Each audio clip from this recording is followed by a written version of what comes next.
What's up, everybody? It's your friend Isaac. Welcome back to Big Bike BMX. I have got my homeboy, Etnies BMX Craig. What's up, Craig? Yo, dude, what's going on in the house? Man, it's been a minute, dude, since we chatted. It's been a hot minute. It has been a minute because we've been using those minutes to go do rad stuff. That's all I gotta say. Dude, it has been so crazy.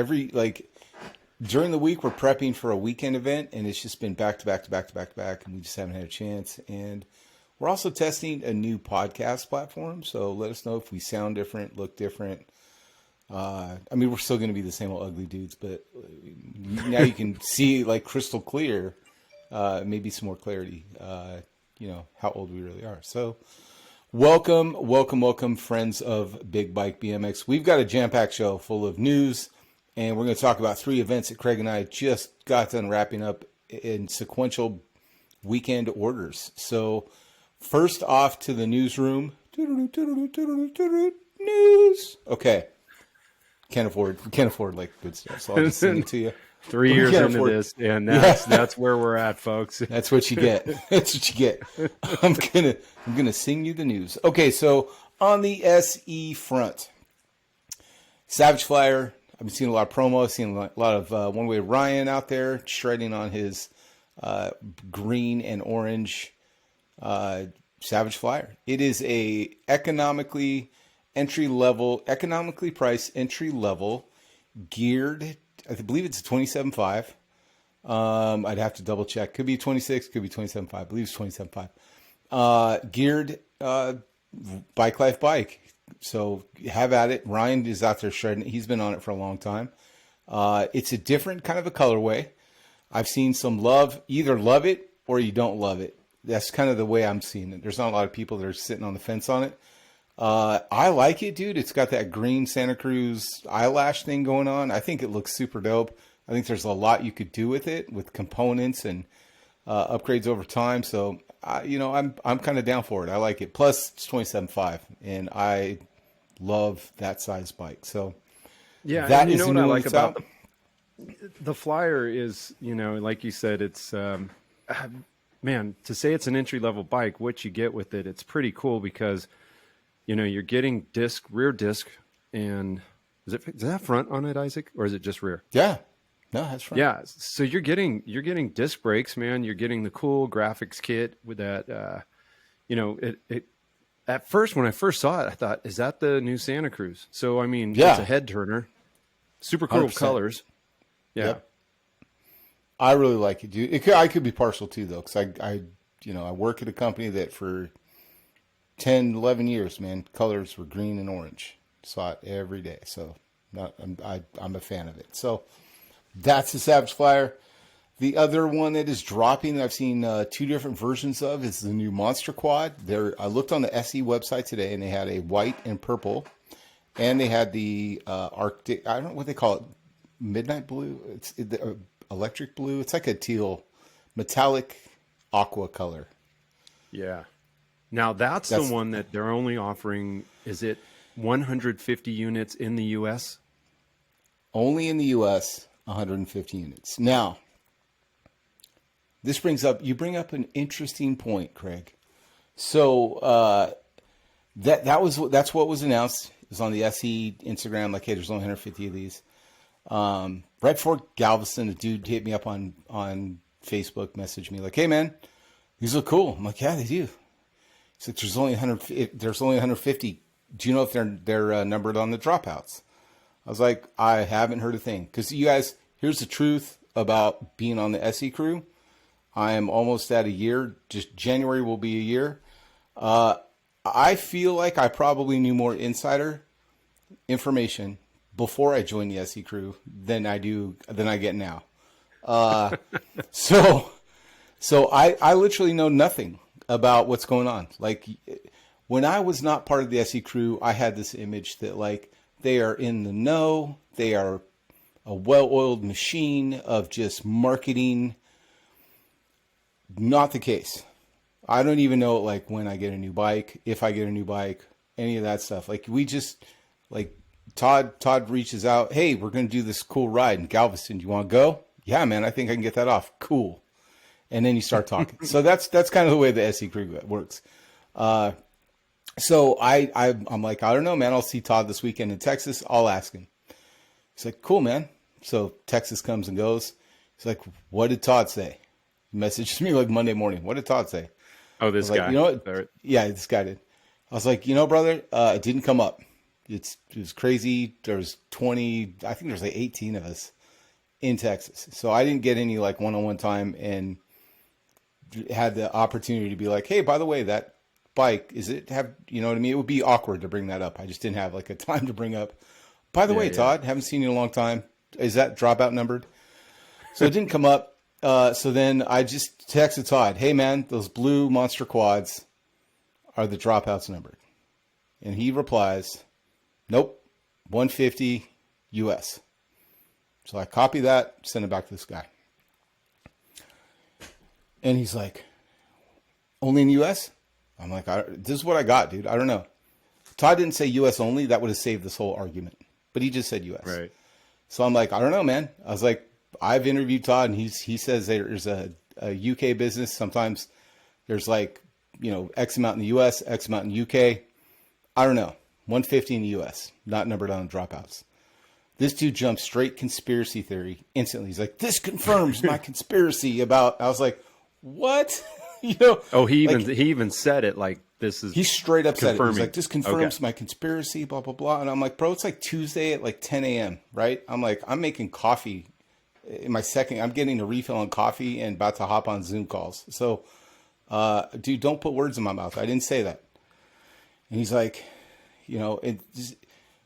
it got to the point where I was just like, you know what, man, have a good day. Good luck. I don't even want to help at this point because people are looking to hook you into their whatever fits their schema. And I'm like, and I understand people look at it like, oh man, I'm a source of truth or something because of the podcast. But, like, what I know for most, like 90% of the time, what I know. So, well, and then there's that. Well, Isaac must have access to Todd's computer. He's on the SE crew, so he should know all the business moves and everything. But that's one thing. It's like dude, good job to you because you go out and at least ask the question, and you get some type of feedback where you're like, hey, bro, this is what I got for you, and then it's like, oh yeah, really? Okay, it's like jump down your throat, or maybe it was. Yeah, I know there's a post somewhere. Isaac confirmed that there's something shady going on. I'm like, oh man, I don't even want to answer these questions anymore. I'll still do it. Because I know what it's like to not know something. And I remember I'd ask Damon stuff like, dude, what color is that bike going to be? Oh yeah. Now this guy's he's got his eye on it. He wants it. And did he even say where he was located, or obviously he must be outside the U.S. Okay. No, I think he's in the U.S. I think he's in the U.S. He's probably in the U.S. I don't know. Okay. But yeah, man, I hope you get the bike you want. I hope you ride it. I hope you do wheelies on it or whatever makes you happy. Dude, go shred that bike. Whatever bike you want, go get it. Go get the. Yeah, I hope you get it, dude. The white purple one I think is sick. The way it looks. I'm not like one of those like low number guys where I'm like super jazzed about low number anything. That doesn't really do anything for me. So for me, I would totally buy the purple and white one because I think that is just a sick colorway, dude. It's like that Arctic white with like purple, the purple cranks that came on the last year's, like those big bulky ones. They have the metal inserts for the pedals. The rims are purple. It's just purple accessories, dude. Kind of like what they did with the stealth mode, like my Big Flyer. The stealth mode, how it's just black with all purple parts. This one's the opposite. It's white with purple parts, and it looks legit. So good. Oh, that's cool. So those, go ahead, dude. Yeah. I was just going to say, speaking of the number thing, man, I actually like the number thing. I like the limited runs but I don't hunt for those and go, well, I don't like the bike, but man, there's only 500 of them. So I want one of those and I want a low number. If I like a bike and it's numbered, I'm pretty happy with that. I like the fact that, there's a limited run, but it doesn't factor in if I like it and it's not numbered.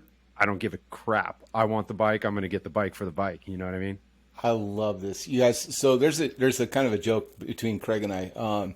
I know this about Craig. We recently got something. in the mail. We both bought at the same time. I got number 01. He got number 02.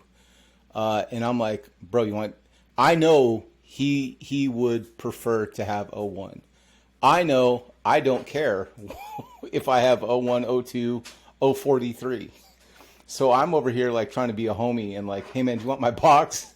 And he's trying to be a cool guy and like, man, it doesn't matter to me, but I know it matters. So I'm going to give him the box. But dude, let me ask you this. Are you one of those assholes that would be like, my bike is number 003. Yours is 005. So clearly mine has more value. I don't think I'm at that level, but if I have something with a cool number, like if I had a bike that was stamped 43, I would floss it. You know, I would be like, yo, it's number 43. Now, I do have a bike and you have a bike, and, you know, we do have a low numbered bike, and I love telling people, you know, hey man, if they ask, oh, that's a cool bike, I'm like, stamp number 1 too. You know, I throw it in there and I'm like, why'd I do that? What is that? He don't care. I'm the only one who cares, but I love it. So I guess I'm that I get it. Asshole. Yeah, I get it, dude. I get it. I'm just making fun of those people that are like, my number. Because on the flip side, dude, I would pay more for serial number 43, right? Because I'm like, oh, that's funny. Because I would like to show people like, dude, I got number 43. You know what I mean? Yeah, like to me, that's like epic. You know, like, and maybe I think guys. I was just, dude, maybe that's serial number 01 for like freestyle nerds. We're like, because I'm like, you know what, 43, yeah, I paid more for that. Serial number 1. Pfft.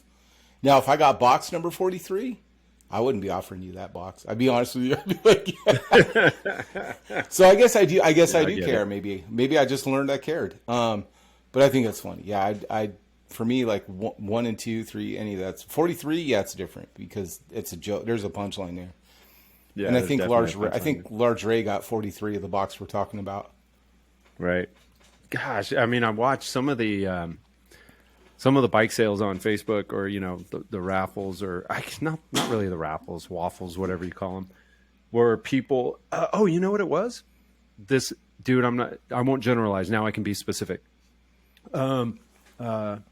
Adam Mark just announced that he was going to be selling his Evil Alloy bike frame, right? Mm-hmm, mm-hmm. And I think people were signing up to buy or pre-order or to buy the frame, and they got to kind of put their name in on what serial number they wanted. So I noticed people were getting number 1, number 2, number 3, and then it went down to like 43. And then somebody want their bike stamped 666. And, you know, it's kind of like you can choose your serial number or your stamp number. And then I guess he's going to make that happen for that particular buyer who claims dibs. So I thought that was pretty cool. That is actually really. I agree. I think that is really cool to have like the option to put whatever number. I think Laird does. No, Laird doesn't do that. Turner might do it. Like when he made the Geronimos, I think they were they were letting people choose their stamp number. You know, anything like that. That's pretty custom. If you get to choose, you know, and sometimes it's cool to get a bike in a box, bro, that you know is stamped, but you just don't know what number you have. You're like, I much prefer that. Yeah. Like, I like opening that thing up and being like, anybody gets a new bike, I'm like, what serial number did you get? You know, I'm just curious. Like, we did it on the PK Ripper group too, on the Facebook group that we're all in. The PK Ripper 27.5. It's the rad PK Ripper 27.5 group. Go join it. It's fun. It's not just about PK Rippers. It's about cool bikes and it's cool dudes. So, but that group, I remember when we first started, we were like, dude, someone make a database and see who had the lowest number. And some dude had, I think, 22 or something. It was low. Dude had a low one. Yeah, I was like, dude, look at you. He's like, I don't know what this means. I was like, I think it means you have the 22nd one that came off the line, homie. You know, and I think mine's like, mine was like 100 and something, I think, right? Yeah. Mine was up there. Mine was same here. I was up over there. Century. I was over Century. And it seemed like we got those pretty quick, but yeah, sorry about that, man. Keep going. Yeah, no. Next up that I know about for news, Bill Batchelor had the Concrete and Smog book release. I got my copy about a week ago. And we're going to have Bill Batchelor on the podcast again to talk about Concrete and Smog. The book is finally here. Now, have you read it? Not in its entirety, but I have cracked it open. Yep, I'm in it. Okay. He asked me, he's like, dude, you guys read it. That way we have something to talk about. I may have you read it and I just look at the pictures and get like a blind, because I've gone in, I went and like flipped the pages real quick. I've seen maybe 10 pages and I haven't dug in because I was like, man, I want to read the story behind this, but I also want to record my reaction to some of these photos, because my reaction to some of the photos that came with the box set was pretty remarkable, because those pictures I haven't seen of Vander ever. Nobody's seen. Mm-hmm. And so to see some of that stuff is it's a little bit emotional. It's a little bit like, well, it's very nostalgic. It's everything you thought. The wait is worth it. But check out BillBatchelorBMX.com. I've heard some people say they're sold out. I've heard people say they're not. It's pretty close, you guys. So if you're thinking about it, dude, jump as quick as you can, because once they're gone, we're all going to be talking about this book of pictures no one's ever seen, and you're going to be one of the people that haven't seen it. So just for nostalgia's sake, grab a copy, make sure you have one, because they will sell out. So yeah, that's, and if you're the wondering, update I've got. Yeah. If you're wondering, was with Bill the last 2 weekends in a row, and this weekend, just a few days ago, actually yesterday and Saturday, we're here on Monday now, but at this time of this broadcast, or at least from yesterday, there were a minimal number of the Bill Batchelor Concrete and Smog books left. There's some left. No telling how many he sold yesterday, but he had some. Mm-hmm. And he even said, like, dude, they're almost gone. So yeah, until we get Bill on here to tell us what the actual status is, I'm just going to say right now, there's some, but you better run out and you should definitely go. You should definitely go and go now. So that's it that I know about for product news. What do you have in the way of Race Inc? Do you have anything from them that you know about? Yep. So yeah, Race Inc. Race Inc.'s been doing a lot of promotion lately, Isaac. They've been doing promotion, and they've been cutting some prices on their complete bikes. And at one time, they were doing a promotion with their frame, and they were actually giving a Race Inc. fork with their frame. I don't believe that promotion is still going, but if you got in on that, what a cool combo to get, right? A Race Inc. frame, and got sent out a fork with it, which usually was a separate transaction, separate item, right? So now, if you go on the abmxc.com website, which is the kind of like the parent umbrella of Race Inc., Box Components, Cook Brothers, BMX Action Magazine, right? What's the website for that, real quick? It's ABMXC, or let me make sure I have it open. I have it open right here. Yeah, ABM as in Mary, XC as in Charles.com. ABMXC.com. That's the parent site where you're going to find Race Inc., Cook Brothers, BMX Action, Kuahara, all of it, y'all. So make sure you bookmark that site so you can find all the, and Box. You'll find all the stuff there. Go ahead. Exactly. And so to answer your question, yeah, there's a sale going on right now. So if you want a 29er like I do, like I ride, I believe initial retail on those complete bikes, so a complete 29er, right, out of the box, slapped together, and you're out doing your thing, was $1299.99 initially. Right now, if you go on that website, they are listing those complete bikes for $999.99. So you're basically just a penny under $1,000, but that's a $400 discounted savings right there at the moment. So very cool. Okay. And that's for the 29s and the 26s. 29s, right? 26s. Yeah. The 24s and the 20s. I can open those up. So the 20-inch right now is $499.99. Fun little bike, really cool. And the 24 is actually retailing for $599. So just $100 more takes you from 20-inch up to 24, and then $999 for the 26 to 29. Yep. All right. So, my opinion, you guys, if you are an old school BMXer and you are getting back into bikes and you're looking for what size should I get, 26 or above is what I'm going to be honest with you about. I did 20 and my knees hurt. I did 24 and it felt like a cramped 20 still. And then when I got when I got my 29, dude, felt like home. When I found 27.5, I was like, this is the jam. So, Yeah. if you're looking for bikes, all the brands have stuff available right now. Easy to find. I saw Throne is offering frame-only purchases now. So if you are a fan of the Throne brand, definitely go over there and take a look. You can grab yourself some of the Goon frames separately without any of the components, so you can build it up however you'd like. I didn't see the Goon, was it Goon XL, the DZ bike, the Goon XL, the 27.5. I think that's still, you have to buy that as complete, but I think those are all sold out. So looking forward to seeing what Throne comes up with for the next model year. It's about that time, Craig. We should start getting a little bit excited. I'm starting to see, because this is about the time when stuff starts hitting for Christmas. I'm excited to see what's in stock because there has been the last year we had shipping delays. This year we have there's a weird dip in the BMX industry. I know bike shops are having a little bit of trouble moving bikes. You're seeing price changes, stuff like that. So as the market adjusts, I'm excited to see what happens and what bikes are out there. I did notice that Haro doesn't have the lineage option on their menu on their website anymore. So the lineage is gone. So farewell to John Bulgins, and thank you for your contribution to Haro and for leveling up that brand as long as you did, giving so much of your time and your passion selfishly.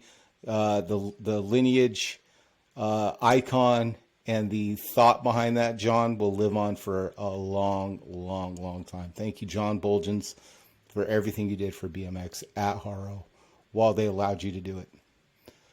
So that's it for the news. We are going to move on to the last 3 weekends in a row, my friend. Whew. Dude. Man. Let's go. So we're going to kick it off. 3 weeks ago, I left on a Thursday afternoon, jumped on a plane with my whole family, and we flew to Houston, Texas, and then Ubered our way over to Galveston Island to the SE Bikes Island Rideout. And that was a 3-day event in Galveston, Texas, sponsored by the SE Bikes company. And there was it was an expo, bike show, and 2-day ride out, and a 3rd day of just exploring and having a good time. So I'm just going to kind of run through the whole, my family vacation in a nutshell. Does that sound good? Does that sound like a good format? That sounds good. Yeah. Okay. I love it. All right. So, dude, we haven't taken a vacation since before COVID as a family together. We went to San Diego, went to the Haro thing, but dude, if I'm being super honest, it's pretty obvious that we're there for a dad thing, and the kids are and we went to the ocean, right? They're stoked, but it's not really the same type of vacation that you would think, right? Yeah, man, that sounds pretty on point. I get it. Yeah, I mean, they play along, dude. They're good sports, but truly, they know Dad's there to ride bikes, and we're gonna hang out at the ocean and go to souvenir shopping and stuff like that. But it's not a vacation. This was our vacation. So, do we get there? The weather is hot. I'm going to tell you guys, I'm from Phoenix. I live on the sun, right? Everything outside is scorched earth and scorpions. Y'all, Galveston is a new special kind of heat.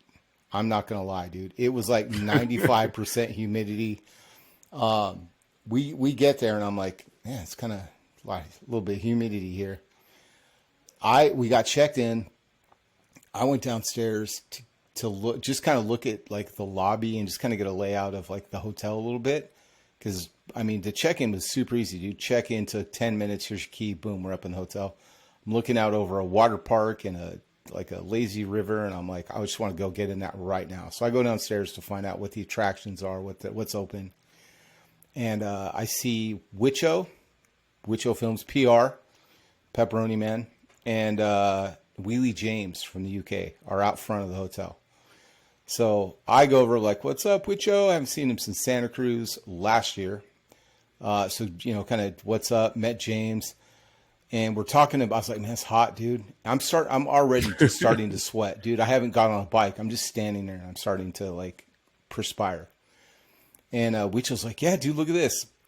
And he rubs his finger on his top tube and he just like moisture. He just wipes moisture off of his top sweat, tube. right? Oh man. It wasn't sweat, dude. It was like, it was actually humidity. Yeah, like sweating metal, maybe. You know what I mean? It's that like that, you know, like the morning dew, but it's everywhere at 4 p.m. in the afternoon. And so, dude, we were just laughing. I go back upstairs, and you know, we finish off like Thursday night. Everything's just chill. I'm like, man, my back kind of itches, dude. I start like scratching my back, like on the corner of a door, you know, like. Cause I can't reach it, man. I can't reach my back. So I'm just like scratching it. And, dude, I'm like, babe, do I got a mosquito bite or something? And I pull my shirt up, dude. She's like, Jesus, looks like the Hawaiian Islands, dude. Like swelled up though, like swelled up like the size of quarters, each mosquito bite. And dude just went ping, ping, ping, ping, ping down my back. I'm like, oh, mosquitoes are no joke. Mike Buff is outside. Him and Sandy Solons and Rick Solons pull up. And they're like, Mike, why were you riding so fast? He's like, you got to ride 12 miles an hour to outrun the mosquitoes here in Texas. Like Mike had it figured out, like how fast he had to ride to not get a mosquito bite, which is kind of funny. So anyway, that was Thursday. Friday comes along, dude. I'm starting to meet everybody from the team. That was really cool because you got to understand, you guys, this is the first time I've met everybody from the team since joining the team. And just being real upfront, y'all, like, my role on the SE crew and the SE team is very different than, let's say, like D-Blocks and Hood Rich. They're very much bike life, right? I'm not doing knee knocker type tricks on my bike. I'm riding wheelies and doing 80s flatland. So meeting everybody for the first time, they're kind of understanding like, you know, what I'm about, who I am. I'm getting an understanding of who they are and the skills that they have and just how good they are. Because it's easy to just kind of get used to seeing someone doing bike life tricks like knee knockers and stuff like that and just think like, oh, they're bike life. And that's a cool picture. That's a cool clip. But dude, when you see the bike control in person and how much control over that wheelie they have, a whole new respect for that entire genre of riding bikes, dude. It's amazing. Like watching Ball Out, dude. And oh man, like, dude, he's dropping up, down, legs crossed through the down tube onto another pedal. And it's just remarkable, dude. And I'm like, this is who's the guy? Is it Ball Out or Dell? The one that jumps off the bike and then runs along or gets in front of it, does it? Yeah. Dell jumps over the bike side, you know, from side to side, or runs in front of it, gets in front of a ghosted bike. Like he ghost rides it. Gets in front of it, jumps over the front handlebars, and then gets back on the bike. It's like, dude, I was riding. You're an alien, dude. I mean, in a good way. It's incredible, dude. I was riding, and I just happened to be right. Like I'm on the right, Wiccan is on the left, and so Dell ghost rides his bike. I'm like, here we go. This is it. I'm right here, and he jumps. He runs alongside, jumps from the right side over the seat to the left side. He's running along the bike. Then he slows down, does like a stutter step, jumps again. This time does a 360 himself in the air. Spins like Jet Li, Kung Fu. Does like a lands on the other side of the bike and catches up and jumps back on it. I was like, this is insane. You can see it. You guys go to YouTube, look up the Galveston, Texas Rideout footage. It's about an hour and a half. But you'll see the footage what I'm talking about and that Craig's talking about. He's incredible. All those guys. Steezy is... Here's the first thing I when I met Steezy Films, I'm like, hey, what's up, man? Second, without skipping a beat, without like breathing. Also, how tall are you, dude? I had no idea that dude was so tall. He's like 6'5". Yeah, he's really tall. Yeah, he's a kid, dude, but he's 6'5". He's huge. I was like, do you have we're talking like this is the day after you arrive, so we're on Friday. Yep. My question is, and so you're seeing everyone outside in the beginning, like when you first arrive. So everyone's just getting there. Now Friday, people should pretty much be there, right, from the crew. Do you guys get some type of email or fly, like an itinerary, like, hey team, here's where we're going to meet.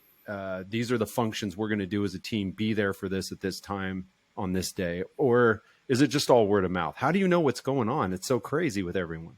It's a group chat on Instagram. Group chat on Instagram. Oh, that's even better. Yeah, you just keep an eye on Instagram, and Todd will tell you, come to my room, go to so-and-so, meet here for pictures, do this. Right. Did you ever feel like... I was going to say, did you ever feel like it was just... Let me finish this one thing. I just want to say, Yeah. like, it's the way I said that sounded like it was very bossy. It was just like, that's how you coordinate 18 people. Like, if I'm in a work function, I do the same thing. If I'm chaperoning people, I'm like, all right, man, everybody be at the lobby at 8:30 for this. Don't be late. It's, take a screenshot of the lobby and circle it, like here, so like with an arrow. Yeah. So it's, that's basically the way it is. It's kind of like, yeah, I mean, you have an idea like, hey, we're doing the hot lap. It was like, hey, if you, I didn't arrive in time, but if I would have landed earlier on Thursday in Houston, I could have rode with the crew out there, Clutch City in Houston. We could have rode with the ride out. So half the team was already there, went to Houston and rode their ride out that night. I got there late. So half the crew was in Houston riding the Thursday night ride when I got there. Friday was just like, hey, meet downstairs. And Todd's going to, give us all the jerseys and hats that he brought for us to wear during Saturday's ride. He's like, hey, on Friday, everybody wear this. Like, he'll take a picture of the SE crew shirt. So we all are wearing the right shirt. So we match, and it's easy to, literally the reason they do that, dude, is so we can find each other on the rides. Cause it is so, there's just chaos, dude. So having everybody in some kind of matchy something makes it so much easier. I didn't even think about that. Yeah. I never thought of it, dude. But I think that's what it is. It looks good in pictures, but realistically, it's easy for all of us to look up and spot a sea of red or yellow or teal, whatever color we wore that day, to be able to see like, okay, I got to get up there, I guess, because you want to ride with everybody because that's where you're going to get your pictures and all that stuff. And, yeah, and plus, I was thinking like everybody is away from their local, or their home area, whatever. You guys are all away. I don't think anybody on the crew's from Texas, so everybody is like getting together at some island spot, and it's like it's cool that Todd's got something lined up where there's pictures like, hey, meet here. Here's your shirt you're gonna wear, and that I'm gonna take a picture of it so you can see, man. That's pretty. I like that coordination, man. I would do better off that. Yeah, it's very organized. So it'd be very hard to screw it up, like. Yeah, totally. It's fun. It's fun. There's always something to do. There was always, there's no like, I mean, you just walk around like just about every picture and autograph that I signed that wasn't like official, it has my kid in the background. Like I'm just walking around with the kids playing shuffleboard, and there was that bounce house outside. We were playing in that. There was like, oh damn, what was it? How hot do you think it was in there? Oh, dude, it was. Yeah, it was insane. It was just insane. Like, yeah, even misters, like they'd have misters, and you're just like, this makes it worse. I don't know.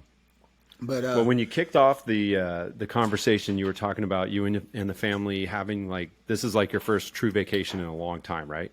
Right. Dude, so with everything going on, yeah, being that you're in a location that you can have a vacation in, and the itinerary of, the ride out or the meetup or, photo ops, meet and greets with fans and other riders. Did you feel like you had enough time, like during, say, a particular day that it was like, oh, I got like 2 hours where I don't have anything to do. Me and the kids can go X, Y, Z. Oh, for sure. For sure. Yeah. Nice. Todd was super cool about that. I mean, he gets it. He's doing the same thing with his family. You know what I mean? He had his wife and Angelina's out there. So like it was just a family type thing, dude. It was for everybody, I think. Yeah, it was cool, dude. Friday night, it was like, hey, we're going to do this little 6 mile hot lap around Galveston, do a little pub crawl.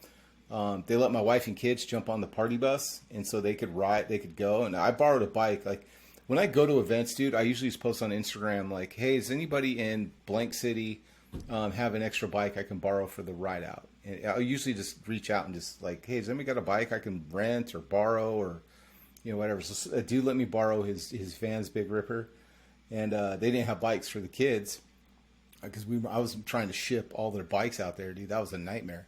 So they rode on the party bus, so they had a good old time just chilling on the bus, waving at everybody. Taryn thought she was like, the Queen of England. Too soon. Too soon? No? Maybe too soon. Nah. Okay. I love the Queen, you guys. I'm British, so I can say stuff like that. So, yeah, dude, like, I mean, Taryn had a blast. The kids had a blast. Brent had a good time. That was Friday night. Again, dude, I get back to the hotel, dude. I'm absolutely, everything on my body is drenched. Like, my socks are drenched. My gloves are soppy. I had to get out the hairdryer, dude, in the hotel and dry my gloves with the hairdryer so I could ride the next day. And then, dude, Thursday night's clothes are still wet. Friday, I hang the other ones over like a door, right? I'm just like all my soggy, wet clothes. Now, again, you guys, I live in Phoenix. So here, like an hour later, your stuff's dry.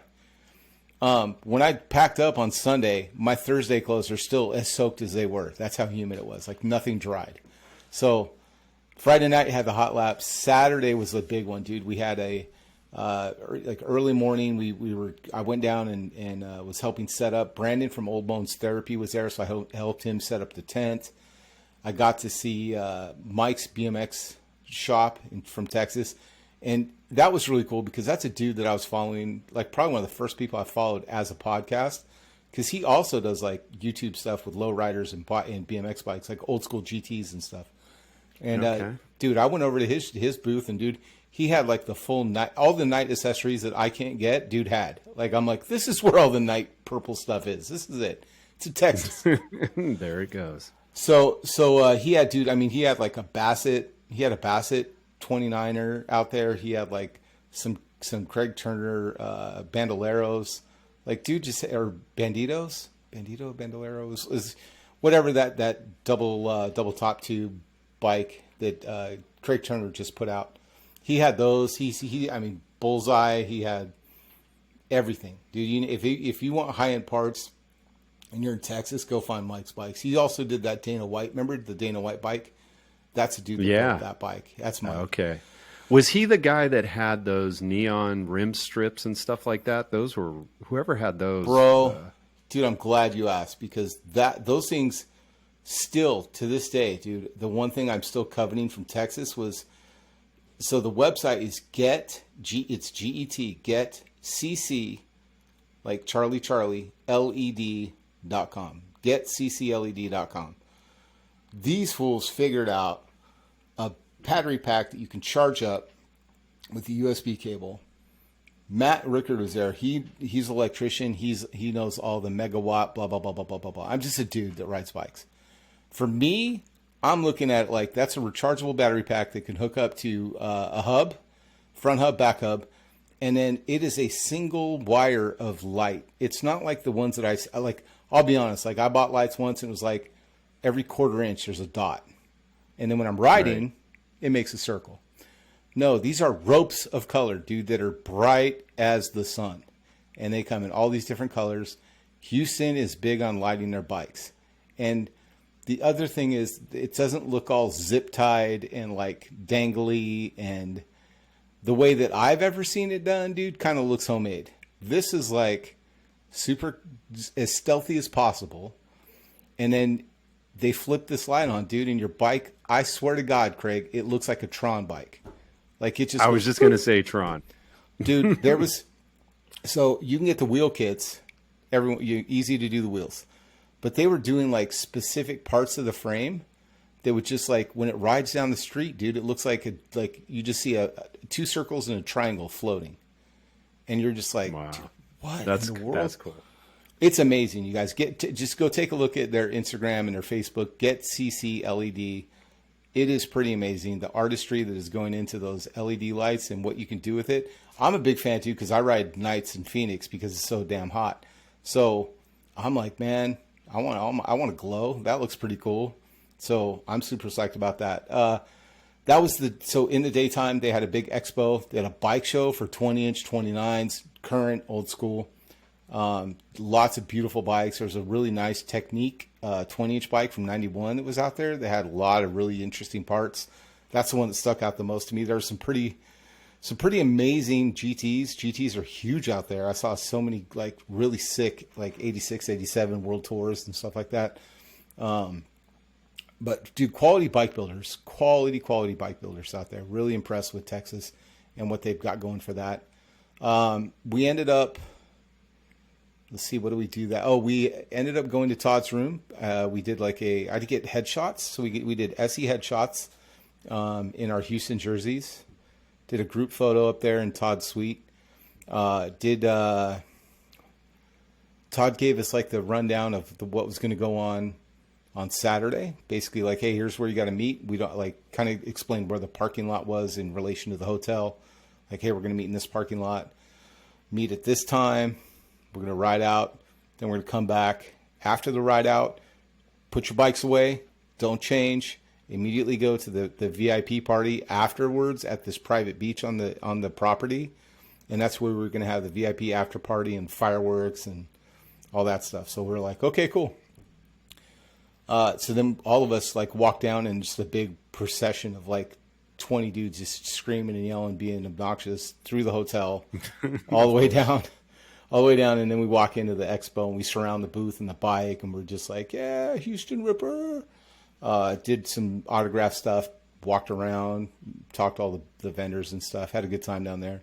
Hung out with Brandon at OldBones Therapy a while, talked to him. He's got some new crew socks that were pretty cool. So he has the tall compression socks and the crew socks now. So that was kind of cool to see those. And did that. And then basically it was grab bite to eat and then get ready to go for the big ride. And there were so many people. It was like Santa Cruz all over again. But the difficult part to gauge how many people is the parking lot that we meet at is also the parking lot for cruise ships. Right? So you park down there to catch a cruise ship for a 5-day cruise, right? So the parking lot can fit, those cruise ships can fit 5,000 people. So those parking lots can fit, 8,000 cars or whatever, dude. So you can't even tell how big it is. There's no way. No. Looking at the video, well, you were there, but I'll hold my number back. But what do you, just looking at the crowd. So you went to Santa Cruz, there were 6,000 people. Now, it's hard to gauge. I would say half. A big ride out off that. Yeah. You had about 2,000-3,000 people probably, right? I would say, I'd say closer to 2,500, 3,000 probably. I'm guessing, dude. It looked like a lot. It's a big guess, dude. But it was we're sitting back in the shade because it was hot, right? So we're sitting back in the shade and I see the bus is gone and people are still in the parking lot. So it takes a long time. I remember Santa Cruz staging and I was stuck on the corner when we left Santa Cruz going up that.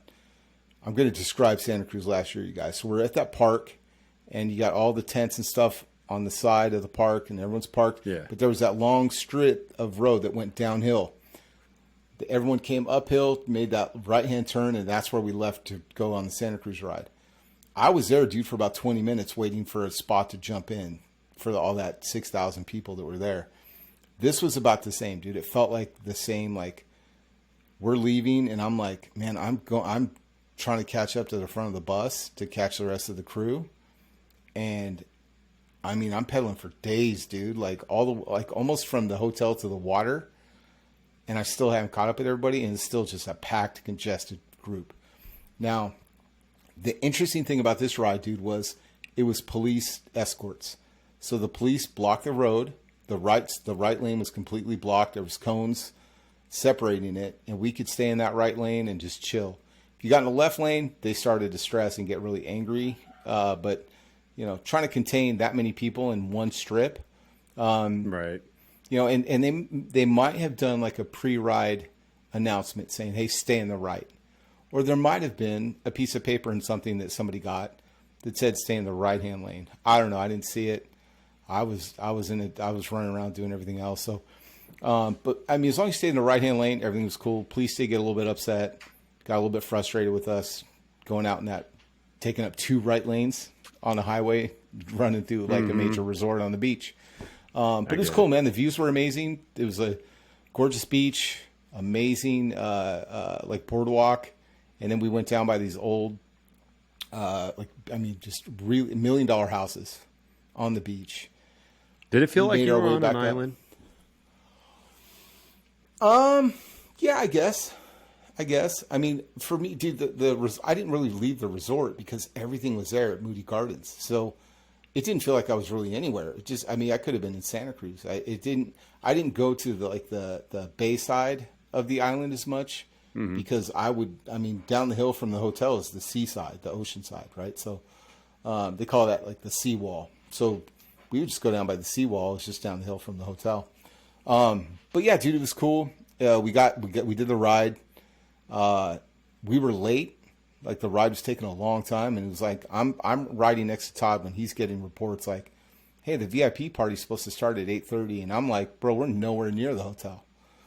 And I was like, the bus stops to give everyone kind of a break, and I'm like, either we all jump on the bus and hightail it back, but then the whole ride out behind us can't go to the VIP thing until we're there, and we can't start that until they're here. So, you know, we're both just kind of laughing like, it's part of it, you know.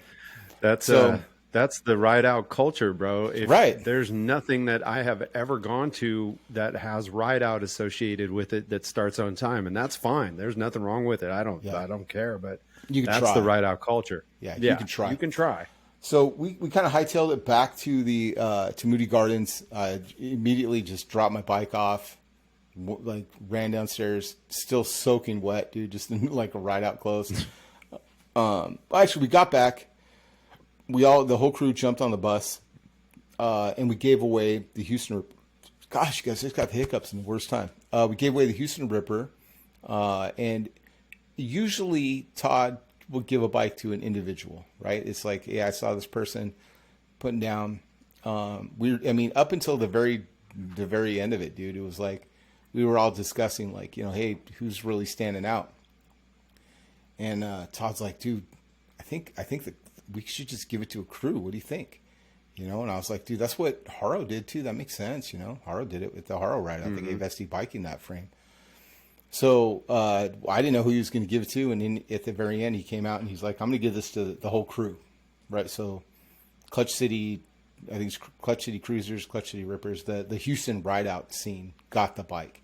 Nice. So I don't think it's even available yet for public. I think they still have that first bike. So very, very cool. I had a great time. We did the fireworks that night. Did another group picture with everyone that was there. And then Sunday, just basically took the kids to like the aquarium, and we went through the rainforest that they have there, because each pyramid is a different thing. One's an aquarium, one's a dinosaur exhibit, I think. One of them's like the aquarium. They have like a 4D movie theater where you can watch 3D movies with like water in your face, dude. It's like Disneyland for a little, like, it's crazy. It's the craziest thing. But dude, we just goofed That's cool. off. So you had a lot more time for family stuff and to get out. And yeah, you know, I saw clips of. Did you? Okay, I got to ask you this because I didn't see this, so I need to know. Yeah, I saw everyone running out to the zip line to get like clip footage and stuff. Did you get on the cable and zip? Not in anyone's lifetime would I get on a zip line. If you see me off of the ground, higher than the distance of my body, so if you see me 6 feet off the ground or bigger, I'm captive. I am a hostage. That is a hostile thing that's happening. So help your boy. If you see me getting carted up to a zip line, it is a hostile takeover. Help your boy, because I am afraid of heights. There's nothing that sounds fun for me. I would have just probably sharted on everybody that was below me on that zip line, because I'm not a height person. So I did watch everybody go. That was pretty fun. You could hear Todd from across the resort, screaming and flailing. You could see him flailing from. Of course.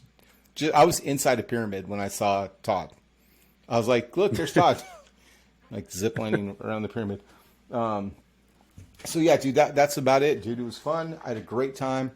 The Sunday morning we did have like a breakfast. This is so funny, dude. We had a breakfast with the SE crew, and it said breakfast with the pros. And my kids are looking at it and they go, "Who's this?" I was like, "Yeah, that's me." It's like, we're all going to go get breakfast. And they're like, "What?" They had no concept. I'm like, Damon and Matt and Todd, those guys. Uh-huh. Yeah, that's team I'm on. That's the pros, you guys. What? They had no clue. Could not comprehend that until the day of. Then they were like, because they like Mike Buff, they get it. They're like, yeah, okay, Mike Buff's cool, but like, yeah, It was funny, That's dude. funny. I had to laugh. Mm-hmm. I love it. I love Yeah. it. So Yeah, but there you go. I could, yeah, okay, those guys. But what about what are you trying to say about you, Dad? Yeah. And you're like, yeah, I'm on that whole team, dude. Yeah, it's all those pros and your dad is what it is. That's what it is. Yeah. It's all this. Look, all they're this being really, nice to my dad. Look at all those good dudes, and then your dad. That's what the breakfast is. So awesome. it was cool, man. Yeah, we had breakfast with a bunch of people, and just walked around table to table and hung out, signed stuff, and it was cool, man. Great time. So, you guys, that's pretty much like the Galveston experience. I don't want to say like it replaced Santa Cruz, but it kind of was like, hey man, Santa Cruz last year was amazing. Had some problems with how many people went and like the law enforcement of it, legalities of it. Look at Galveston because it's a a permitted event. So I think it's just going to continue to get bigger and bigger. I think Galveston's just going to be if they continue to sponsor, it'll just be the summer event. You know, because there's yeah, dude, and a 3-day event with all that stuff to do. It's a no-brainer. It's so cool. I got to say the video that you put together from your trip, right? It's probably one of my favorite. I loved the composition. Like, you guys check it out. Like Isaac mentioned it earlier. If you want to get the video version of what Isaac's talking about, from his experience and from his vantage point, go to Big Bike BMX right now on YouTube. You may have already, but if you haven't, go check out Isaac's video. It's one of the best edited. The footage is amazing. Plus, you're going to get at the end of the video, or at least the second half of the video, you're going to get the ride out experience, which is cool. So you got, the whole experience with the team in the beginning, and then you got the actual ride. Isaac there's some pretty good clips in there, and kind of funny with something happened with, you guys are probably all aware of what happened with Todd and Weecho on the ride out, and go see it from Isaac's edit. It's dope, dude. You did such a good job. Dude, I got to give props to you. My kids were in the back of the van. We're in the back of the party bus, happened to be recording when Weecho just swerved right into Todd. Blatantly took out Todd. Or did he? Right. You have to go watch. Go make up your own mind. So that was it, dude. Now I want to hear about, you had 2 pretty monumental back-to-back weekends. Kicking off with like the first one, dude, the Oldschool BMX Reunion. Now, I'm not bitter. I'm a little bit jealous. I did not get an invite this year. Craig, you got the invite, bro. You won the golden ticket to the Willy Wonka Chocolate Factory. What was it like? Tell me. Yeah, I went to the Willy Wonka Freestyle Factory. Yep. Let me start it out by saying this, you guys. Isaac and I, obviously in 2 different states, but we try to make it out to some of the, we make ride outs all the time locally. Isaac's going to Galveston. Isaac comes out here to Santa Cruz. Then he's out in San Diego. I'm trying to make all the NorCal ones. And sometimes we branch out, or we burst through the bubble of the ride out scene. Not that we don't love it. That's what we do mostly. But, like you said, Isaac, and yes, I went to the Oldschool BMX Reunion. Now, if you guys don't know what that is, it literally is a gathering at a complex it's got everything there. It's called Woodward West. And if you guys want to go check that out, Google it. It's got big ramps, big vert, concrete skate park bowls. It's got dirt trails. It's just everything. Like, if you're in a skate or BMX or even scootering, anything with 2 wheels you can get aggro on. If you played Dave Mirra BMX, if you played Dave Mirra BMX, you've been to Woodward. Yeah, you just played on. Yeah, perfect. Yeah. So that was put on. This whole thing was put on by Xavier Mendez, as Isaac may have mentioned or not, but and John Pova, and it was really an incredible event. So yeah, we headed down, Isaac, on Saturday. We were going to go Friday night, but I had to work. Those things, those commitments kept us, Lisa and I, from getting down there on Friday night, it actually worked out for the best, because we wouldn't be able to get down till late in the evening, and not much was going on at Woodward. So got there early on Saturday morning. pulled right into the parking lot, dude. And it was, you could already tell. I mean, the excitement was there.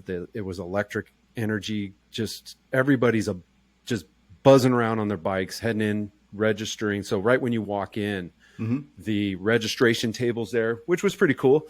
John Pova's there. The staff, Woodward's staff is there to help with run the facilities. And you check in, you get a bag, goodies. They had a pretty cool like gift bag thing where it was like, and I know that you got a pair, but it was Oakley B&1B grips, donuts, stickers. They even had a keychain that mimicked the Woodward. If you were a guest at Woodward's bunkhouses or hotel rooms or whatever, that has like that old school diamond shaped keychain with your room number on it. So they kind of had that. Yeah, it was really cool. And then they're really, with this thing, it's like they don't have to have too much like laid out, even though they did. They had like, okay, registration from this time to this time, free riding from 9 a.m. till 9 at night. So, or, you literally can do whatever you want while you're there, but they had stuff set up. So one of the things that, after we got there and we figured out what we're going to do, you're looking left, right. Oh, there's Dave Norrie. He's doing a Gumby right there and hanging out. And, oh, look, Eddie Field is just got doing the dirt trails, and he's going to stop and say hi to you because, he's getting a breather and because you're there. Because you're there and he wants to know if you're having fun. Yeah. And what I told you, I told you, and I was telling someone else, I'm like, there literally is no velvet rope. There's no VIP section. You're just as much as a star and welcome there as all the OG pros. So, it was really cool that being able to approach anyone, being able to have access to all the guys who you may have, seen in the magazines and watched the videos of on VHS when you were a kid.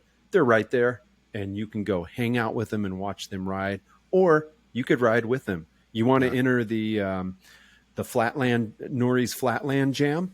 Go right ahead. You're more than welcome. They'd love to have you ride, right before Norrie goes out or after or whatever. That's so rad. Brian. Yeah. And all those names were there, of course, my favorite riders rolling around, Ron Wilkerson, Blyther was there, Scott Freeman showing up. I mean, Josh White, R.L. Osborne, Mike Buff. The list goes on and on and on. So did Scott Freeman do any boomerangs? If he did, I wasn't a witness to it. Scott got there Saturday evening, so I didn't see him on a bike, but he did pull up in a dope ass Maserati, Scott Freeman style. Him and Josh White rolled up, and I'll tell you a little micro story about that.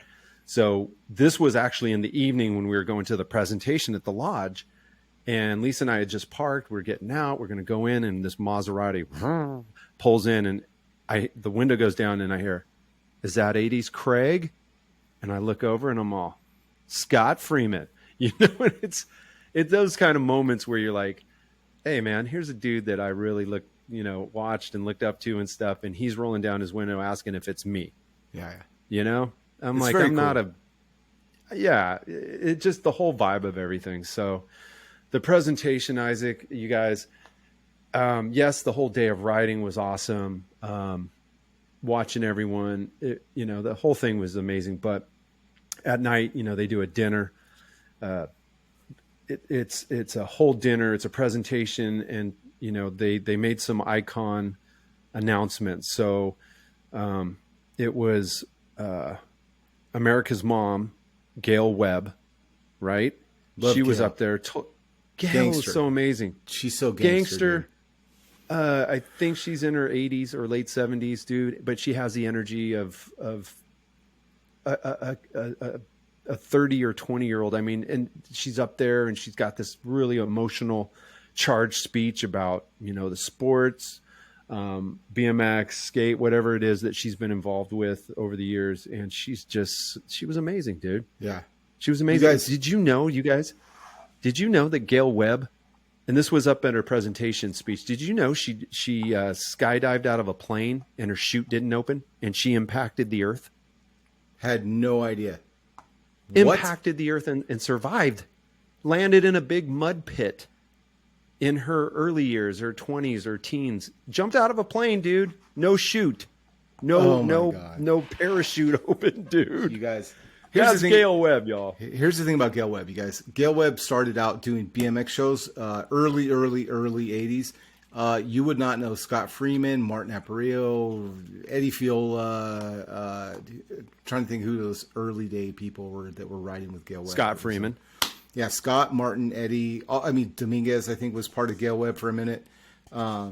Everybody that you know from magazines started, likely in LA, started with Gail Webb, or got a huge boost from Gail Webb, or was able to do stuff because Gail Webb pioneered the whole BMX show industry. So that's Gail Webb, you guys. That's why that's such a big deal. Carry on, my friend. Carry on. Keep going. Yeah, and I mean, if you were a kid in the '80s and you ever got the chance to go to Knott's Berry Farm or something, you would. The Gail Webb show was there, and you'd see guys like Eddie Fiola and Scott Freeman riding 3 times a day at a Knott's Berry Farm show. But yeah, man. I think Gail Webb too is also the longest sponsored Vans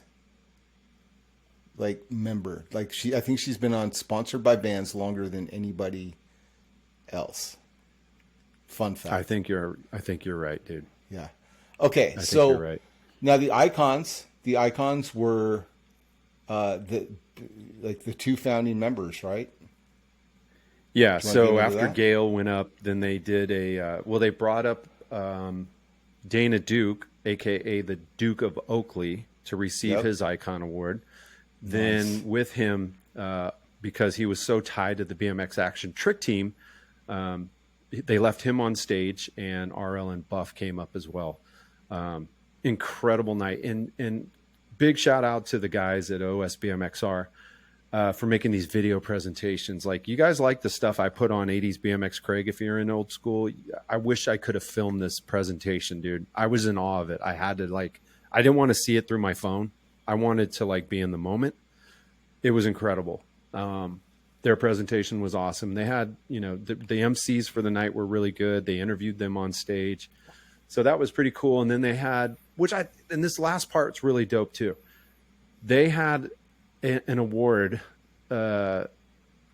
crazy named the Lori Laughlin Award, which was an award for, and I think it was named before all that shit Laughlin went through, but yeah, dude, didn't age well. Yeah, it didn't cross over. Or did it? Or did it get awesome? Did it get more awesome? I like this. Yeah, okay. I like it. Go ahead. I like that, man. So they basically give an award to the best supporting partner, wife of a BMX rider, someone who's there through thick and thin, through injuries, whatever, right? And that went to Matt Hoffman's wife, and I can't recall her first name, but if you know Matt Hoffman, it's his wife. They had a little video acceptance from them. So yeah, the whole night was dope. Then it was some music and a band after, just like what you would expect on a banquet night, presentation night. So that capped it off. So cool. Yeah, it was dope. It was. Really I gotta tell you, dude. It was really cool to see Mike the weekend before that in Houston. Talking about, because we're in Houston, where the very first the epic photo of the Astrodome was taken of RL and Buff dropping in at the Astrodome. So I was with him a week earlier. We talked about that, and he was showing me the flyer that Shay Snow made for the old school BMX reunion, and some of the detail. You guys zoom in on that poster, on that image, that graphic, that drawing, because Shay Snow added a bunch of really cool Easter eggs into that poster that I never noticed until Buff zoomed in on it. But it'll be the cartoon one that looks like the Astrodome. If you just go to the old school OSBMXR official, I believe is what it's called, on Instagram, you'll find their account and you can see the pictures we're talking about in the flyer. But it's amazing. Absolutely. I'm so jealous too, because I have watched video of people doing just random jams or jam sessions inside of bars at the old school BMX reunion for years. And I know exactly what you're talking about when it's it's just open, and it's literally, you get transported through a magical time machine to a special place where all of the people that you loved and had on your walls growing up are doing those tricks again, and now they're your age, and you are their age, and you are just watching them shred, just being kids again with you for a weekend. It's pretty amazing. So thank you, dude, for that. You know, there was I don't want to. I got a couple more things I want to add on to dig this. in, dude. Dig in. Yeah, there's 3 nuggets. One, I'm going to save what I think is the best for last. So I'm going to talk about, and I shouldn't say best for last. They were all amazing. One was there was a group of riders there from a group called Deaf BMX. It was a group of freestyle riders who were all deaf and DEAF, hearing impaired. DEAF. They were hearing impaired. Those guys were super awesome, and I talked to quite a few of them.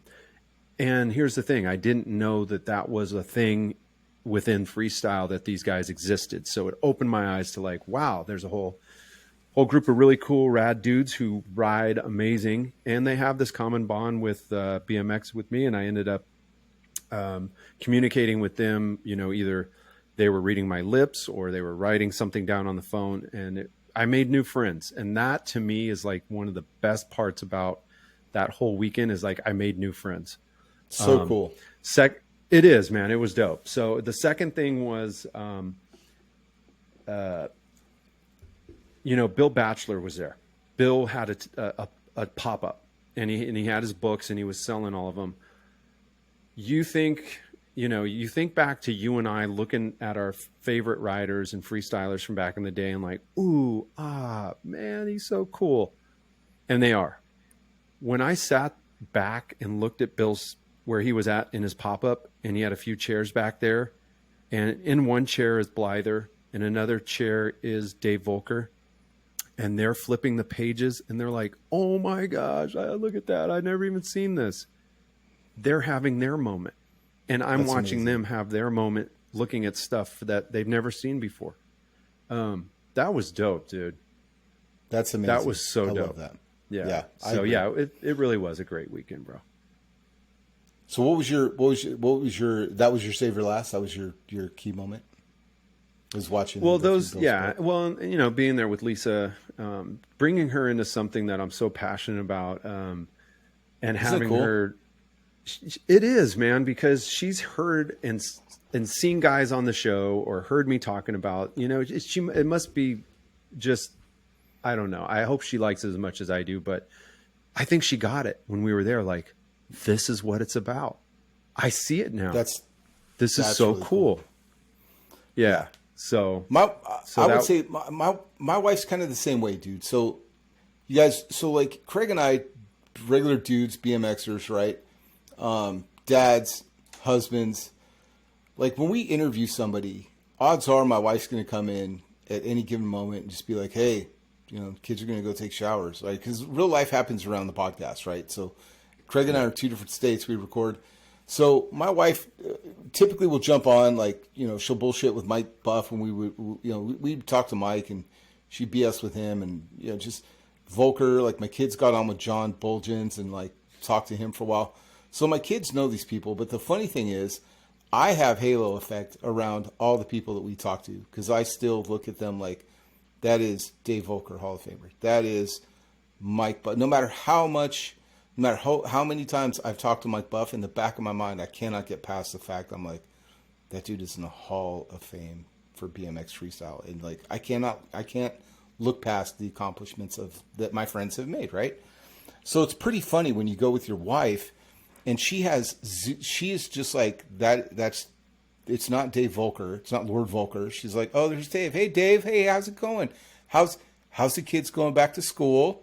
Right? Because like all the stuff that like right. we talked about like on the podcast, you know, like we're talking about BMX. My wife's over here and they're having a conversation about school. So like they pick right back up, like, you know, how's the kids? How's Cole? Mm-hmm. Like, it's just, you know what I mean? And I'm over here like, babe, that is Lord Volker. Don't ask him stuff like that.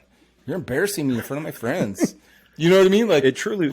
Oh yeah. It's funny, dude. It's funny because like your wives will absolutely ruin any type of coolness that you think you have, because they are just going to be so normal, and like it makes it even more obvious that like you have a halo effect for these people, because they're over here having like conversations about Whataburger and like their favorite thing from Dutch Bros.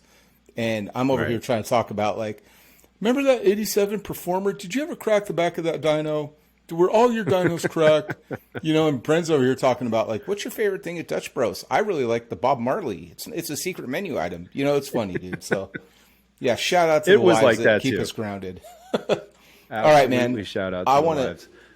I want to get to the Frogtown now because I'm just so, you guys, I've talked to Craig very briefly, so I haven't heard all these stories yet. So I'm like, give me more. Because I have a problem with FOMO. I have a huge FOMO problem. So. Okay, well, you're gonna be super FOMO'd now then. But let's go. First of all, dude, I'm gonna say this, and I told you this the other day, you know, in our regular conversation off the air. But I was like, you got to come out to one of these one day. I think you'd like the freestyle one better, but I know you would like the race one better. I mean, you would like the race one as well. So, I would, dude. Because I used to ride around Angels Camp. My best friend lives in Murphy's, right? Like my best friend growing up. Yeah, dude, my best friend growing up, his name's Adam. I won't say his last name because he hates social media. But if you like, I've posted pictures of me and Adam riding our Henderson haulers. He was the one he got the blue Henderson hauler. I got the black one. He lives in Murphy's, dude. I got punched in the face at homecoming at the Angels Camp, whatever high school Angels, the Angels Camp High School. Some kid punched me in the face at homecoming, like in '89. So, dude, I used to hang out there all the time. I used to do wall rides on the school there because there was like a good bank to wall there. I love it up there, man. I would have such a blast. Like, it's really cool up there. I love the scenery, and now I'm at an age where like I probably would appreciate like, there's wine tastings and bougie things that other bougie adult people do. You know, do you have right? Exactly. Do you have Truly? Right. Do you guys sell Truly here? That's gonna be me. Like it's some bougie wine bar. Do you guys have a wine cooler? Oh yeah, go ahead. They'll have it all. They'll have it ready for you, bro. I think they got all that. And it's like if you guys want to picture, like, so Frogtown. It's the Calaveras County Fairgrounds, right? This town is known for this event called the Frog Jump Championship. It's something that happens every year. It's world famous. Anyways, Sierra Foothills. They jump frogs. Yeah, it's a competition. Everybody loves it, and they get together for it. But the other big event that's going on started last year, and the second annual race was this year. This is at an old dirt track, Isaac. This isn't the groomed tarmac, USA BMX, high speed, technologically advanced track, layout or anything like that. This is like, it's dirt, it's berms, it's dusty, it's dirty, and it's 100% friggin' rad, dude. Yeah. This, you guys, the difference between a dirt track and what Craig is saying, if you remember like the BMX tracks that you would have raced in the 80s even, probably had big like 8-foot jumps and tabletops and stuff like that. Perfectly spaced apart. No. This is straight hay bales and shovels. This is you and your homies in a dirt lot making a BMX track with shovels and just being like, a berm goes here and then you got to jump this water pit. Like it is Pitfall from the Atari on your BMX bike. Is that about right? I love that. I love the way you said that. Yeah, that's exactly it, dude. The starting gate. Okay, well, first of all, before I get to the races, so we get there, tons of vendors, tons of pop-up tents. You got, I'm going to give a huge shout out to Race Inc. because I was hanging out with those folks all day. Toby Henderson, Henderson, you mentioned Henderson Hauler. Toby Henderson, the Coca-Cola Cowboy, was there racing for Race Inc. in the Legends division. Mark Cote, one of the other owners of Race Inc., his sons were racing there, and they were badass, super fast kids, first, second place, I think. But anyways, so they had everything. I mean, they had S&M, SE, Race Inc., Mongoose, Redline, Fast House, all these vendors. So that was really cool. So there was something that you could go and take home with you. Souvenirs from the races. Souvenirs. Thank you. Did you happen to get me one of the Toby Henderson masks that people were wearing in the stands? There was only 5 of them, and I didn't even get one. the sales director, his assistant, made those. It like posted up it was Toby Henderson's head, life size, taped to the back of a 12-inch ruler. It looked life size in the video, but it was only maybe 8 inches tall. Okay, still. I just saw pretty close. I saw a lot of Toby Henderson faces in the stands, and I was like, I want one of those, dude. That's so funny. Yeah, go ahead. I wanted one too. Yeah. So you guys, if we get into the race optics, and what I saw was, the starting gate was up on top of a hill, Isaac. It was up a dirt hill. Everything was dirt. I'm not even going to say dirt anymore. Just imagine everything dirt. Drop gate, come down, and and the turns were really cool. There were sweeping turns, some tight turns, but when I got there, there was a side hack race going on. Dude, I've been posting pictures of side hack racing. I imagine you and I entering one of these. You've got your Truly in one hand. You're steering with the other. I'm kicking off. I'm the monkey. I'm making sure we're balanced. You're just like, go. But that was super cool. I finally saw a side hack race. Been wanting to see one since I was a little kid. So box checked, right? And then in between, there were like motos of, 16 experts are going to go, or, the retro crew is going to go. But I saw guys like Matt Rickard on his Big Ripper. Dude, Matt Rickard, a 6'2", 6'3" guy on a 29-inch bike, bombing these dirt hills, taking these corners. Matt was crazy awesome. That's cool. Yeah, our friend Matt Rickard. I should have said that. RL Matt Rickard. Real Linda's Matt Rickard. Damon Real Dayton Linda's. looked like he was having a heyday too. He was like in the Disneyland for that guy. Yeah, guys, you guys check this out, man. BMX is for everybody. If you're a big wheel guy, wheelie dude, you can come out and bring that bike to one of these events. Sign up, and you can run that bike in one of these motos. You don't have to have the $8,000, carbon fibered aluminum bike. You bring what you got, run it, and have fun. Yeah, it's like the '80s all over again. You guys bring what you got. Wear some like long sleeves, long pants, a good helmet. Bring your bike. Don't put any pegs on it. Bring your bike. Kind of like old school BMX reunion, Isaac. No velvet ropes. Yep. You're running into Stu Thompson, Stompin' Stu. right? You're running Stompin' Stu, bro. You're gonna watch Mike Miranda, aka Awful Kanoffel, in his Evil Knievel jumpsuit and his retro 20-inch BMX bike, doing laps around, racing that thing with blue smoke bombs going off. And he's got a plume of blue smoke behind him. Mike Miranda, everyone. So Hollywood. beautiful. So beautiful. Perry I'd want Kramer. nothing more. Tracer Finn. If you were into old school BMX, They were you there. got to shake hands and take a photo. Yeah. They were there. So Epic okay. battles. Epic battles. Dude, Terry, like, can we talk about Terry Tennant and Dick Cheeseburger? Like, that was some Let's good get there, racing. because that's what I was saving up.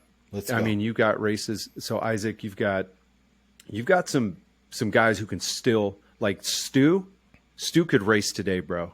Stu could race. I mean, he did race this weekend, but he could actually be, super competitive and still take home hardware. But there, Dick Cheeseburger and Hall of Famer Terry Tennant. My They old weren't teammate. playing, dude. My old teammate from MCS, Terry Tennant. From MCA. Yeah. They came out of the- I messaged him once, and dude blew me right off as like a true pro. I was so proud of him. I was like, dude, thanks for babysitting. On brand. On brand. Yeah, I was like, dude, thank you for, because poor guy had to babysit me when I was like 12, and I was at the Long Beach Convention Center for the Interbike. And poor guy, dude, they made him babysit me, and he was like, he had like a badass night planned of like going out, partying, having a great time, and they're like, you get to watch the little kid. And he's like, damn it. So I messaged, I'm like, sorry you had to babysit me, dude. He's like, it's all right. And that was like, that's the extent. That was like the extent of like our conversation. But man, did I love watching him race Dick Cheeseburger. That was some dirty racing that reminded me of like Stockton Fairground BMX in the 80s, dude. I was so proud of it. There was elbows, there was feet in the front tires, and that, you guys, dirty BMX is the way that I grew up. Like, dudes were not polite. They were going at it. Points, feelings were hurt, fights would happen. Like, the 80s BMX in NorCal was no joke, dude. Like I saw as many fist fights at a race as I did, like motos. So watching these guys battle it out, dude, especially at this age, going like, they are literally 12 years old again. And because I get it, dude. I jump on a bike and I forget I'm 49 years old and my body can't always do what I want it to do. Right. So I watch like Terry Tennant and I'm like, that dude is just win at all costs. That dude is no different than Terry Tennant at 16 on any BMX bike. That dude is like, I'm going to win this race. Like that is, it's so fun to watch. He's never stopped racing. Terry Tennant still puts on race clinics for kids. He races himself in competitive racing functions, right? And here's him and Cheeseburger, dude. Cheeseburger is an active racer on a 20-inch PK Ripper. Terry's on his bike, and gloves are off, bro. Like you said, it's 80s BMX racing at its finest. There's elbows, there's pit maneuvers. Terry's trying to, jam Burger off the track. Burger's trying to, take Terry's tires out in a turn. And it was like that the whole length of the track to the finish line, almost to the finish line. In one of those moves, Burger tried to get in under Tennant's bike and then slid out in the soft dirt on that one of the last turns. Yeah. That was chewing everyone up. But everyone was on their feet and it was like screaming like, that's BMX racing. Yeah. That's what the whole day was about. Because yes, it's fun. Yes, it's a relaxed thing. There was comedy built into some of the races. Burger and Todd, dude, you would think they're having fun. Like I saw Burger get ahead of Todd, hit the brakes. Like, come on, dude, come on, bro. Oh, Step that's up. funny. Good for you, Come Dick on. Cheeseburger. Good for you.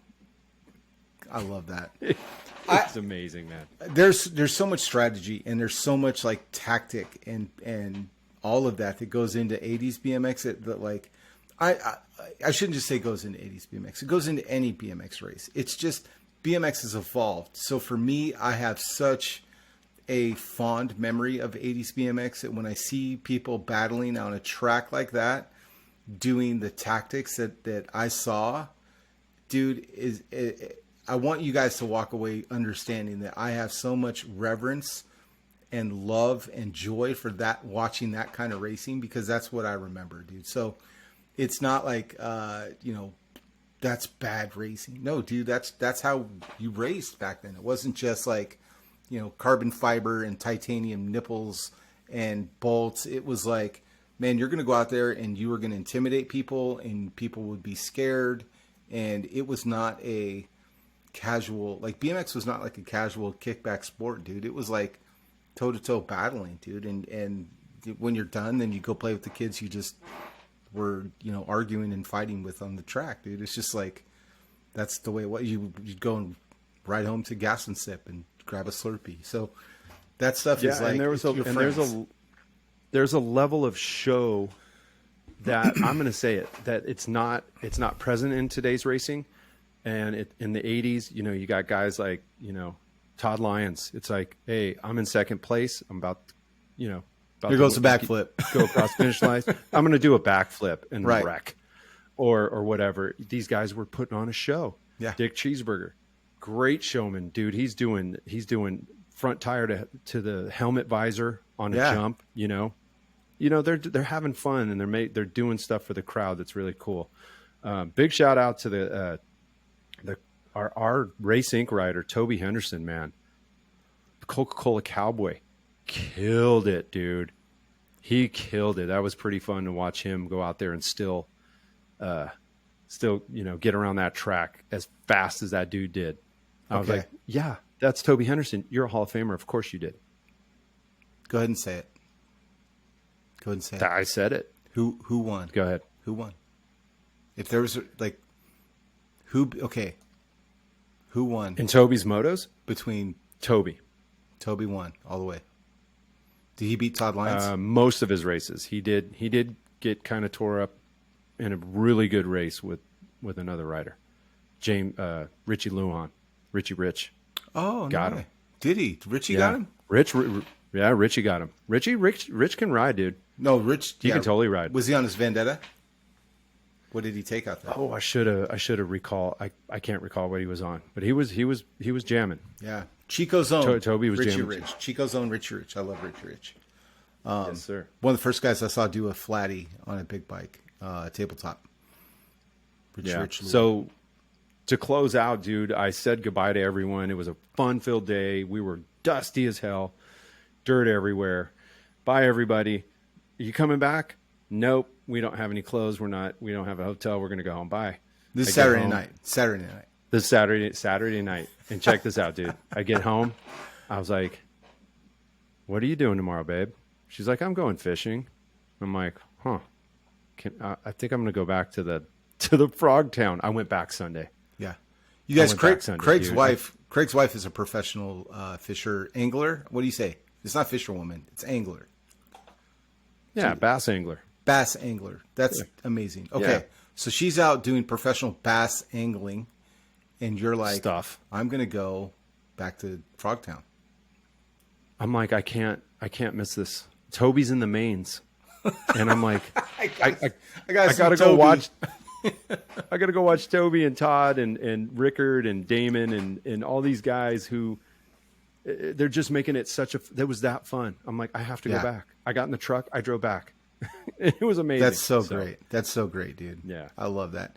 So it's good. So what I'm taking away, and I hope what you take away as a listener, is BMX is alive and well.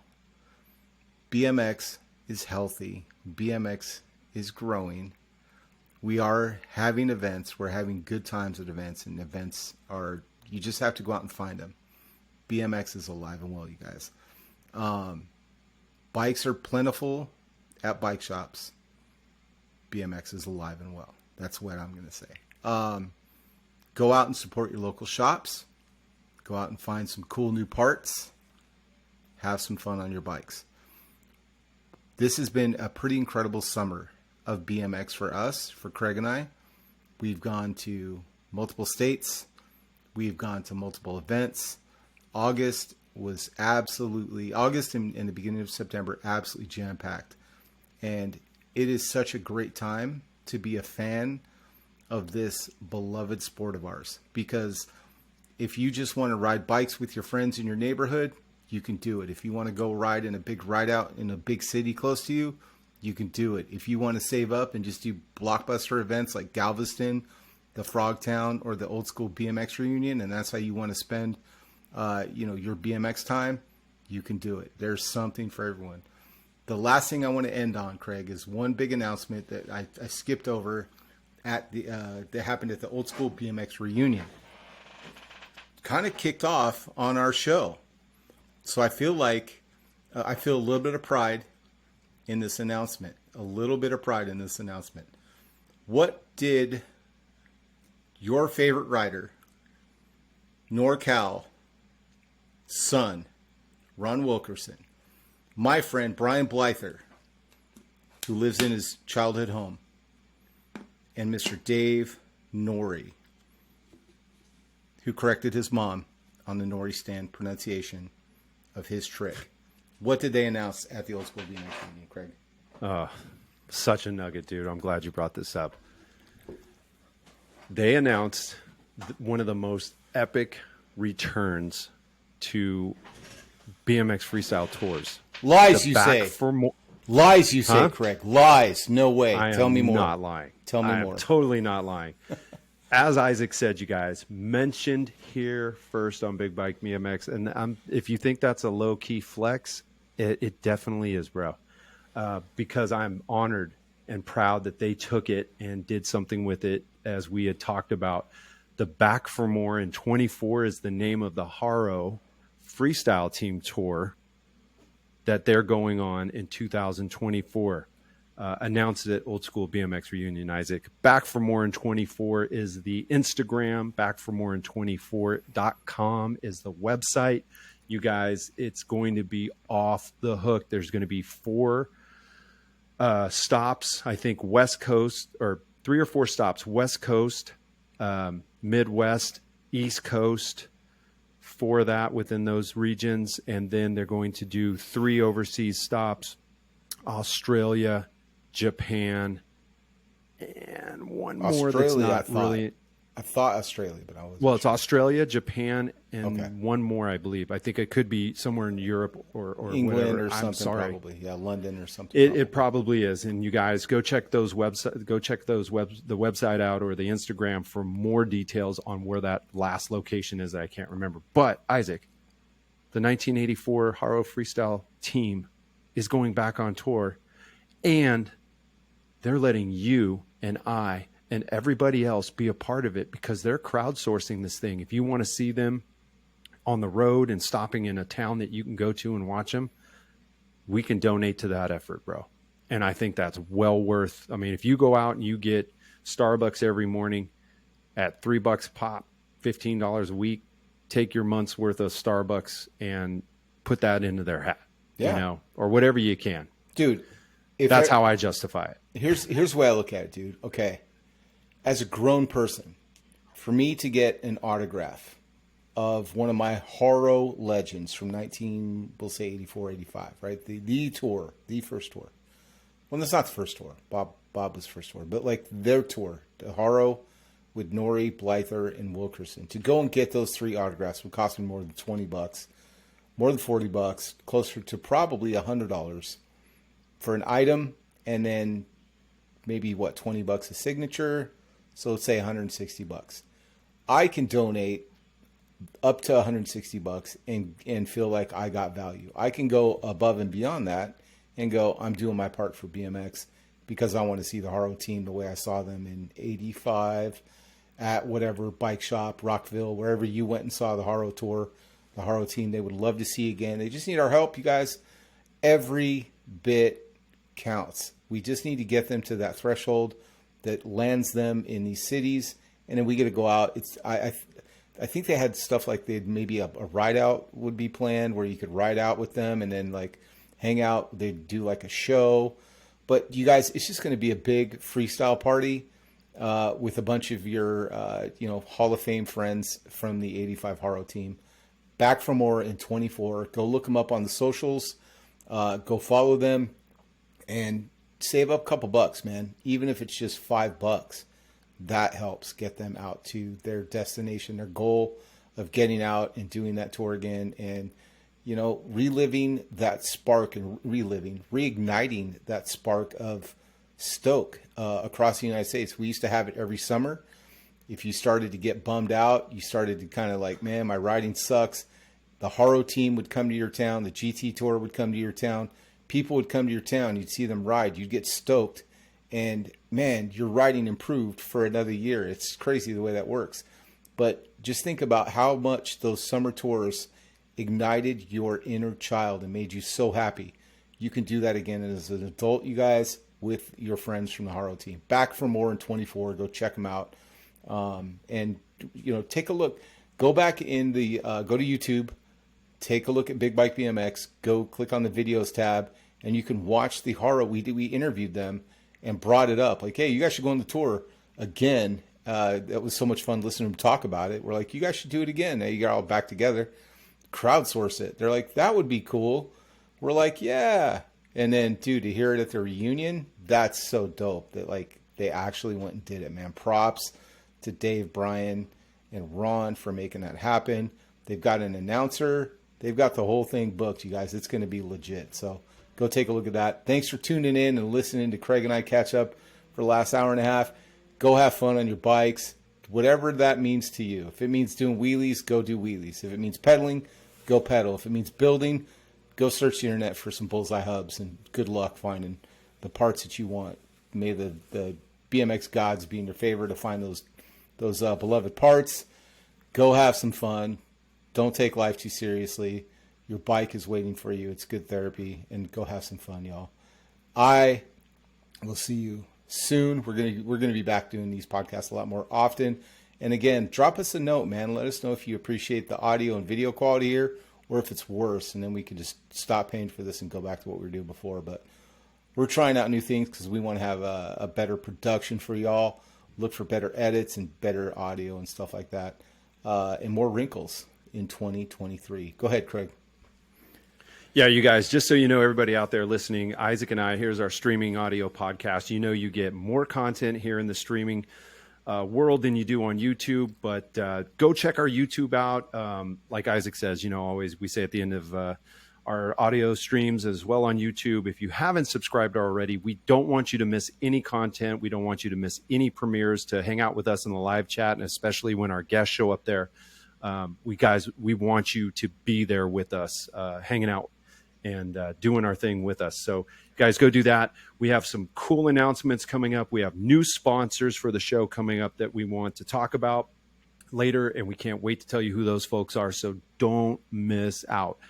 Isaac and I appreciate every one of you guys for everything you do for us, and we want to continue to give back to you guys, and want you to hang out some more. So Big Bike BMX, all your streaming platforms, YouTube, leave a comment, like, subscribe, do all that stuff. Just keep being a part of us, because this is what brings this all together and makes it so much fun. Is you. Yeah. Let's talk BMX, man. We're always down. You guys have fun. Do rad stuff with your friends. Do rad stuff with your bikes. And we'll see you next week back here at Big Bike BMX. Craig, thanks for hanging out, man. Appreciate you, brother. You got it, brother. Thanks for having me. Ba-ba-da-ba.